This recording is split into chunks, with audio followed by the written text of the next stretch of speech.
The autumn rain drummed softly against the tall windows of the Grandview Hotel as Isabella Chen stood in the marble lobby, her portfolio clutched tightly in her hands. She had practiced her interview answers a dozen times in the mirror that morning, but nothing could have prepared her for the grandeur of this place. Crystal chandeliers cast warm light across polished floors, and the soft murmur of wealthy guests created an atmosphere of refined elegance. Isabella smoothed her best black dress, simple piece she had bought from a thrift store, and altered herself. Her art degree hadn't exactly opened the doors she had hoped for. After months of struggling to pay rent in her tiny studio apartment, she needed this waitress job more than she cared to admit. Her savings had dwindled to almost nothing, and her pride had taken enough hits to last a lifetime. "Miss Chen?" A woman in a crisp navy suit approached with a warm smile. "I'm Sarah Martinez, the restaurant manager.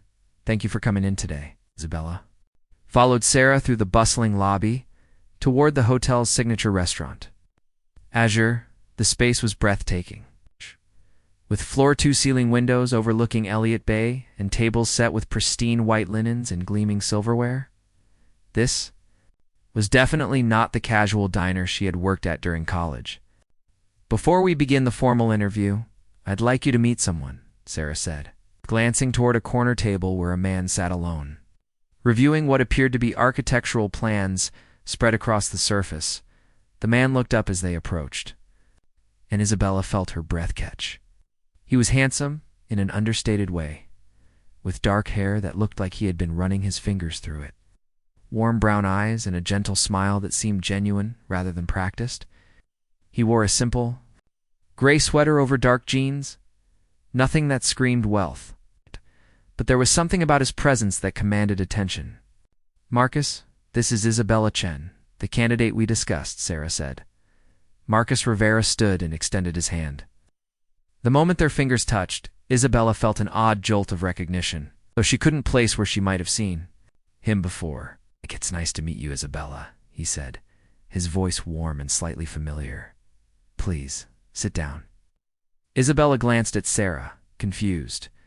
"I thought this was for a waitress position," Marcus said, pulling out a chair for her. "But I like to meet the people who work in my hotels personally. I hope you don't mind." His hotels. Isabella's eyes widened slightly as the pieces fell into place. Marcus Rivera was the owner of the Grandview chain, a self-made millionaire who had built his empire from nothing. She had read about him in business magazines, though the photos never did him justice. "I have to ask," Marcus said, studying her face with an intensity that made her slightly uncomfortable. "Have we met before? You look incredibly familiar." Isabella searched her memory, trying to place his face.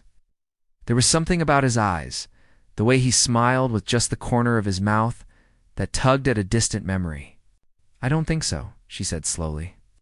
"I would remember meeting someone like you." Marcus laughed softly. "Someone like me?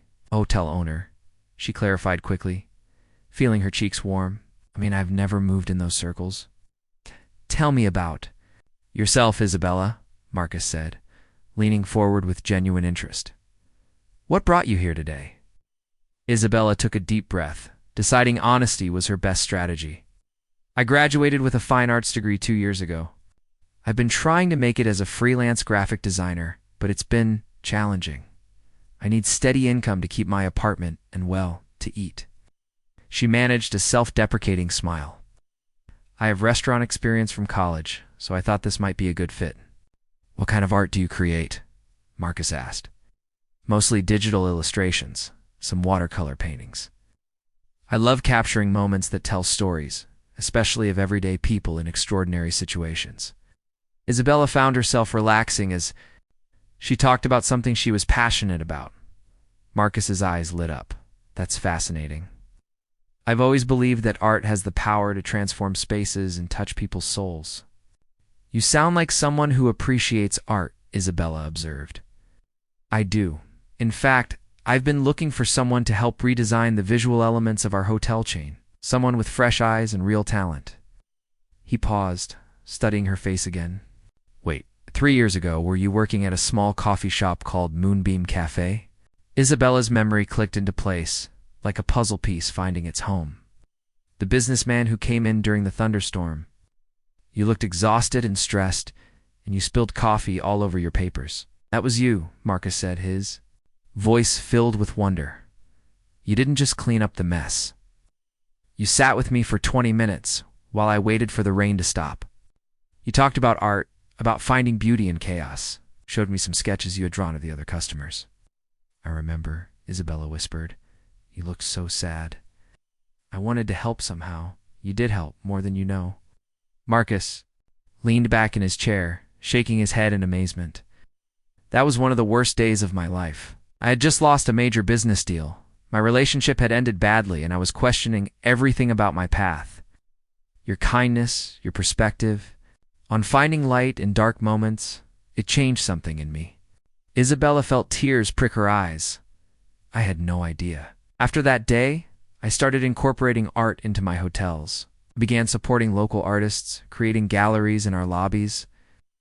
That conversation with you inspired me to see business differently, to focus not just on profit, but on creating spaces that nurture the human spirit. That's beautiful, Isabella said softly. Marcus reached across the table and gently touched her hand. Isabella, I meant what I said that day about your talent. I've been looking for you, in a way. Not literally, but looking for someone with your vision, your heart. I don't want to offer you a waitress job. Isabella's heart raced. What do you mean? I want to offer you the position of creative director for our hotel chain. I want you to help me bring art and beauty to every space we create. I want your vision to be part of what makes our hotels special. Isabella stared at him, speechless. But you don't know my work, my qualifications. We just met technically. I know your heart, Marcus said simply, and I believe that's more important than any resume.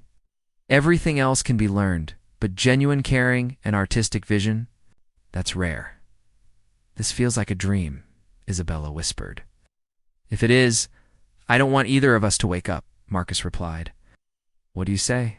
Will you take a chance on something unexpected? Isabella looked into his warm brown eyes and saw not just a successful businessman, but the same gentle soul she had comforted in a coffee shop 3 years ago. She thought about her empty bank account, her tiny apartment, and her fading dreams. Then she thought about the possibility of doing work she loved, of making a difference, of exploring whatever this connection was between them. Yes, she said, her voice steady despite her racing heart. I'll take the chance. Marcus smiled, and Isabella felt as though the sun had just come out after a long winter. Whatever was about to happen, she knew her life was about to change in ways she had never imagined. 3 weeks into her new position, Isabella still couldn't believe her transformation from struggling artist to creative director of a luxury hotel chain. Her small apartment had been replaced by a beautiful company suite in the Grand View, complete. With a view of the sound and a workspace that made her artist's heart sing, more surprising still was how naturally she had taken to the role, working with architects and designers to create spaces that told stories through visual elements. Surprised her most, however, was how much time she spent with Marcus. It started professionally enough. Morning meetings over coffee to review design proposals, afternoon walks through the hotel to discuss placement of new artwork, evening sessions planning the aesthetic direction for their expanding chain. But somewhere between debating color, palettes, and sharing stories about their childhoods, their relationship had begun shifting into something deeper and more complicated. You're frowning at that computer screen like it personally insulted you, Marcus said, peering in the doorway of her office with 2 cups of coffee and that half-smile she had grown to love. Isabella rubbed her temples and gratefully accepted. The coffee.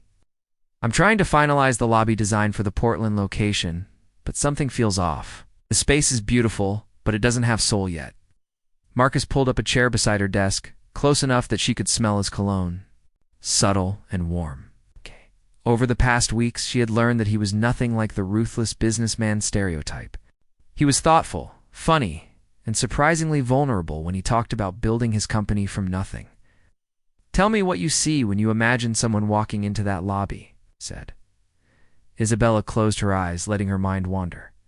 Young couple on their anniversary, maybe not wealthy, but saving up for something special. She's wearing a dress she bought just for this trip, and he's nervous because he's planning to propose. They walk in, and I want them to feel like they're entering a fairy tale, but one that's warm and welcoming, not intimidating.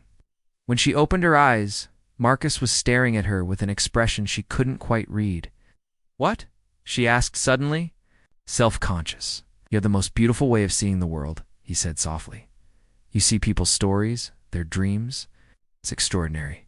The compliment sent warmth spreading through her chest, but it also triggered the fear that had been growing stronger each day. She was falling for Marcus Rivera, and that terrified her. "Marcus," she said carefully, "can I ask you something? Anything? Why? Did you really offer me this job? And please be honest?" Marcus was quiet for a long moment, his fingers drumming against his coffee cup. "Do you want the business answer or the personal one?" "Both. The business answer is that you're incredibly talented. The work you've done in 3 weeks has exceeded every expectation. Our guest satisfaction scores have increased, and the feedback specifically mentions the warmth and beauty of our spaces." He paused. "The personal answer is more complicated." Isabella's heart hammered against her ribs. "Try me. That day in the coffee shop, you saved me in ways you couldn't know. It's not just from the storm, but from losing faith in humanity. When I saw you again in our lobby, it felt like the universe was giving me a second chance." He turned to face her fully.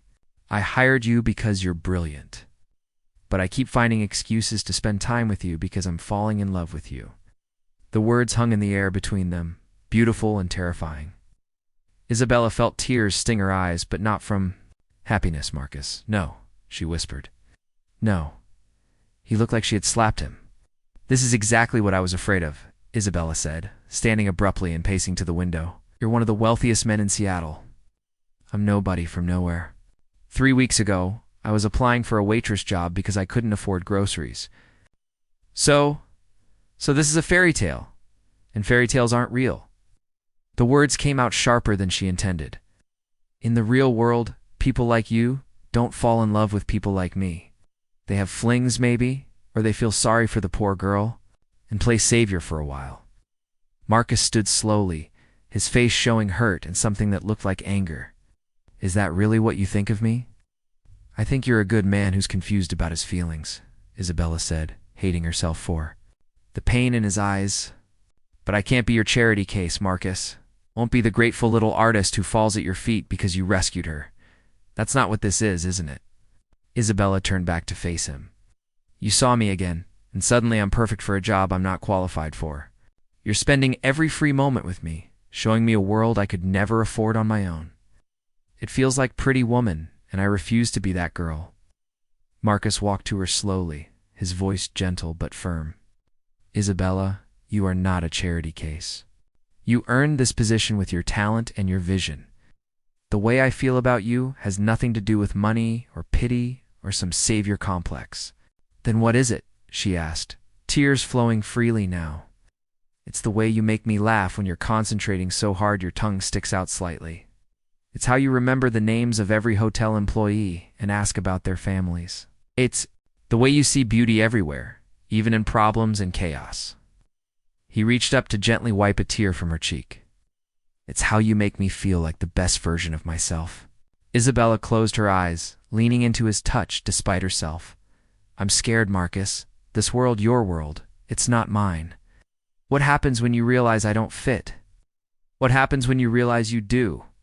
he asked softly. Before she could respond, her phone buzzed with an urgent message. Sarah Martinez needed to see them both in the restaurant immediately. There had been an incident. As they hurried downstairs, Isabella's mind raced with everything unsaid between them. She had thought she was protecting herself by pushing him away, but seeing the hurt in his eyes made her wonder. She was destroying something beautiful out of fear. The restaurant was in chaos when they arrived. A large party had complained loudly about their service, demanding to see the manager and threatening to post negative reviews. The guests were clearly intoxicated and becoming increasingly belligerent. "Where's the owner?" one man shouted. "I want to speak to whoever's in charge of this dump." Isabella watched as Marcus straightened his shoulders and walked calmly toward the angry group. She expected him to use his authority to put them in their place with the power of his position. Instead, he listened patiently to their complaints, acknowledged their frustration, and worked quietly with Sarah to address each issue. When one man became particularly rude to a young server, Marcus stepped protectively in front of the girl and spoke in a voice that was firm but respectful. "Sir, I understand you're disappointed with your experience, and we want to make this right. But I won't allow anyone to speak to my employees that way. They're people, not punching bags for your frustration." The man backed down, probably recognizing the quiet strength in Marcus's voice. Within 30 minutes, Marcus had de-escalated the situation, ensured the guests left satisfied, and personally apologized to every staff member who had been affected. Isabella watched it all with growing amazement. This wasn't a performance or a show of wealth. This was simply who Marcus was, a man who treated everyone with dignity, who protected those under his care, who led with kindness rather than power. As the last of the difficult guests departed, Marcus found Isabella by the window, staring out at the city lights. "I'm sorry," she said, without turning around. "For what? For not seeing who you really are? For letting my fears make me cruel?" She turned to face him, her heart in her throat. "For almost walking away from something that might be the most beautiful thing that's ever happened to me?" Marcus smiled, the sadness leaving his eyes. "Does this mean you're willing to see where this goes?" "I'm terrified," Isabella admitted, "but I think I'm more terrified of losing you." He crossed the space between them and took her hands in his. "Then let's be terrified together." As Marcus leaned down to kiss her for the first time, Isabella finally understood that some fairy tales were real, not because of magic or money, or dramatic gestures, but because of the quiet, steady choice to see the best in each other and build something beautiful together. 2 months had passed since Isabella and Marcus had finally admitted their feelings for each other, and their relationship had blossomed into something neither had expected. Their love was built on shared laughter over morning coffee late night, conversations about dreams and fears, and the quiet joy of working together to create something meaningful. Isabella had never been happier, which made the current crisis all the more devastating. "I don't understand," Isabella said, staring at the newspaper spread across Marcus's desk. The headline read, "Hotel Mogul's New Romance, Love or Business Strategy." Below was a photo of them leaving a gallery opening together, with a story speculating about Marcus using their relationship for publicity. Marcus ran his hands through his hair, looking exhausted. "Someone leaked information about our relationship to the press. They're painting it as a calculated move to make the company seem more relatable and artistic." "But that's not true," Isabella whispered. "We know that. But my board of directors is concerned about the negative attention. Worried it makes the company look unprofessional." Marcus met her eyes, and she saw pain there that matched her own. "They've asked me to choose." Isabella felt her world tilting. "Choose what? The company or you?" The words hit her like a physical blow. Isabella sank into a chair, trying to process what she was hearing. "What did you tell them?" "I told them they were out of line and that my personal life wasn't their business." Marcus came around the desk and knelt beside her chair. "Isabella, I want you to know that there is no choice for me. You are more important than any business." Isabella said firmly, surprising them both. "You can't sacrifice everything you've built for me. Why not?" "Because that company represents your dreams, your life's work. It employs hundreds of people who depend on you. I won't be the reason you lose that." Isabella stood up, her decision crystallizing even as it broke her heart. "I'm resigning from my position. Isabella, please. And I think we should stop seeing each other, at least until this dies down." Marcus stared at her in shock. "You're breaking up with me because of what some newspaper said?" "I'm protecting what we both care about," Isabella said, tears streaming down her face. "If I step away, the story loses its power. Your board will be satisfied, and you can keep building the empire you've worked so hard for." "What about us?" "If what we have is real, it will survive this," Isabella said, praying she believed her own words. "But right now, I need to prove that I can stand on my own." Before Marcus could argue further, Isabella gathered her things and left his office, her heart shattering with every step. 3 weeks later, Isabella had moved back to her old apartment and was freelancing again. Though her heart wasn't in her work, She had refused Marcus's calls and ignored his text messages, knowing that hearing his voice would break her resolve. She told herself she was doing the right thing, but the loneliness was almost unbearable. She was working late one evening when she heard shouting from the apartment next door, followed by the sound of something breaking. Through the thin walls, she could hear Mrs. Chen, her elderly neighbor, crying for help. Isabella immediately called 911 and rushed next door to find Mrs. Chen on the floor of her kitchen clutching her chest. The older woman had fallen and was having chest pains, possibly a heart attack. "It's okay, Mrs. Chen," Isabella said. Kneeling beside her, "Help is coming. Just breathe with me."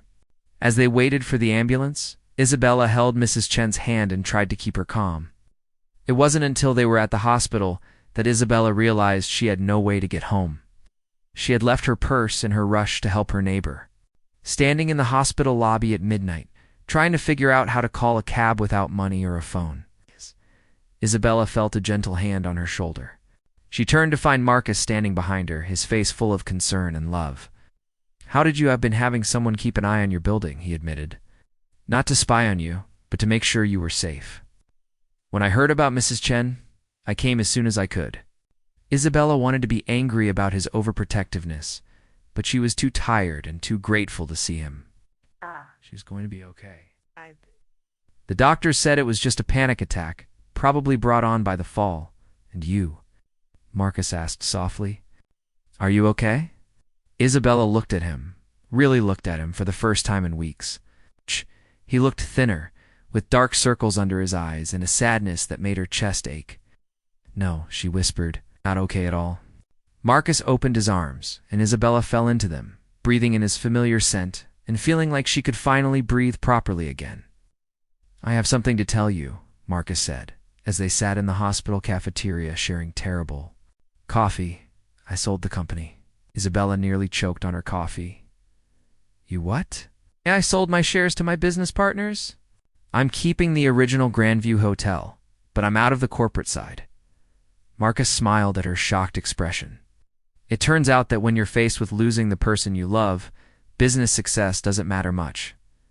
"Marcus, no. You love that company, I love you more," he said simply. "And I realize that I don't want to be part of any organization that would ask me to choose between my professional life and my personal happiness. But what will you do?" Marcus grinned, looking more relaxed than she had seen him in months. "Well, I was thinking of starting a small business with this incredibly talented artist I know. Maybe we could open a boutique hotel that focuses on art and supporting local creators." Isabella stared at him, afraid to hope. "Are you offering me a job again?" "I'm offering you a partnership. In business and in life." Marcus reached across the table and took her hands. "Isabella, these past weeks without you have been the worst of my life. I don't care about newspaper stories or board meetings or what anyone else thinks. I care about building a life with you." "What if it doesn't work?" Isabella asked, the fear still there, but smaller now. "And we'll figure it out together," Marcus said. "But I'd rather fail at something we build together than succeed at something that keeps us apart." Isabella looked at this man who had given up his empire for her, who had seen her at her most afraid and loved her anyway, who was offering her not rescue but partnership. She thought about Mrs. Chen alone and scared in her apartment, and realized that some risks were worth taking. "Okay," she said, her voice growing stronger. "Let's be partners, in business, in everything." Marcus leaned across the table and kissed her, gentle and sure, and full of promise. As they held each other in that brightly lit hospital cafeteria, Isabella finally understood that fairy tales weren't about perfection or wealth or dramatic rescues. They were about choosing to build something beautiful with someone who saw the best in you, even when you couldn't see it yourself. 6 months later, the Moonbeam Hotel opened its doors, named after the little coffee shop where their story had really begun. The lobby was filled with artwork from local artists. The rooms were designed to tell stories, and every corner reflected the love and partnership of its owners. On opening night, as Isabella and Marcus watched their guests enjoy the space they had created together, Marcus pulled her close. "Any regrets?" Isabella looked around at their dream made real, at the life they had built as equals and partners, at the man who had shown her that the best love stories weren't about being saved but about saving each other. Not a single one, she said, and kissed him under the chandelier they had chosen together, surrounded by art that told the story of two hearts that found their way home.